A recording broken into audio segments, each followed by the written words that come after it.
Maintenant sur Ciné Classique, La fiancée de Frankenstein en version originale, un film fantastique américain de James Whale avec Colin Clive et Boris Karloff. Il était rond, incurablement parigot lui aussi, il avait une gueule d'atmosphère. Ici la brigade criminelle. La brigade... Je ne sais pas ce que c'est. La gendarmerie, oui. Soirée Bernard Blier sur Ciné Classique avec 2 films. Asseyez-vous. Asseyez-vous. Bon, vous savez comment sont les gens. Dis-moi qui tu fréquentes, qui se ressemble, s'assemble, etc., etc. On tue pas avec une porte. Je te demande pourquoi t'as voulu te suicider. Vous nous cassez les pieds avec votre crime parfait. C'est de la littérature, ça. Un film de Georges Lampin. Avant de partir, je vous avais laissé certaines directives.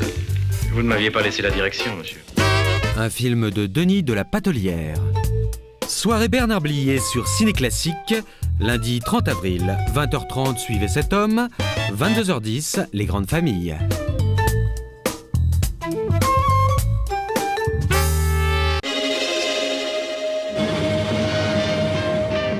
That's the first taxi driver that ever went straight where I told him to. We can't shoot this kind of stuff. Why not? This is hell's a poppin'. Vent de panique dans les studios, on cherche à saboter le film. Un monument du cinéma loufoque signé Hank Potter. How much longer do I have to put up with it? Until we finish this picture. How long? Until we finish this picture. Mardi cinéma pour tous, 20h30, Elsa Popine.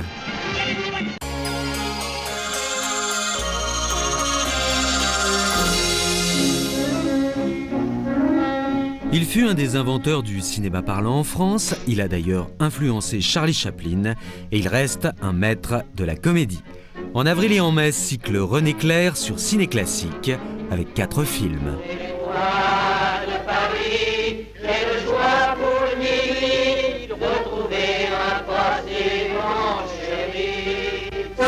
Le travail, c'est la liberté.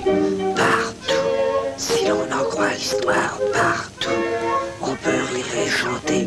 À nous la liberté. It must be beautiful on these moonlit nights. Oh, for the life of a sailor. L'artiste, t'es un copain. Je suis renommé pour avoir le cœur mal famé, le cœur mal famé. Découvrez ou redécouvrez la liberté avec René Clair. Sous les toits de Paris, À nous la liberté, La belle ensorceleuse, Porte des lilas, sur Ciné Classique.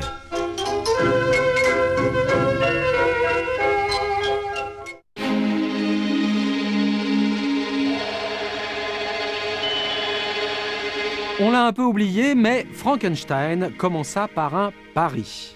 Mary Shelley, qui n'était que la femme de Monsieur Shelley, poète romantique anglais, écrivit ce roman à la suite d'une discussion avec son mari et Lord Byron. Chacun d'entre eux avait résolu d'inventer une histoire fantastique. En fait, seule la jeune femme, qui n'était pas un homme de lettres, si je puis me permettre, s'acquitta de sa tâche et écrivit ce roman sublime et monstrueux sur une humanité ressuscitée d'entre les morts. Le cinéma redonna vie au monstre qui, entre parenthèses, n'a pas d'identité, Frankenstein étant, on l'oublie souvent, l'apprenti sorcier, le savant déjanté qui réanime l'inanimé. Paradoxalement, c'est le second film, La fiancée de Frankenstein, que vous allez voir, qui est le plus proche du roman de Shelley, et d'ailleurs le prologue, malicieusement, évoque l'écrivain. Ce film est d'ailleurs tout à fait supérieur au précédent. Parce qu'au-delà des effets expressionnistes qui font peur aux enfants de 5 ans, c'est une œuvre qui traite de l'angoisse d'être différent. Le monstre est humain, trop humain, et il veut prendre femme. Mais hélas, on est toujours le monstre de quelqu'un, et il s'en rendra vite compte. James Whale, auteur du premier Frankenstein en 1931, est à nouveau le Deus ex machina de cette suite épouvantablement belle, comme La fiancée de Frankenstein, interprétée avec une hystérie charmante et saccadée par Elsa Lanchester.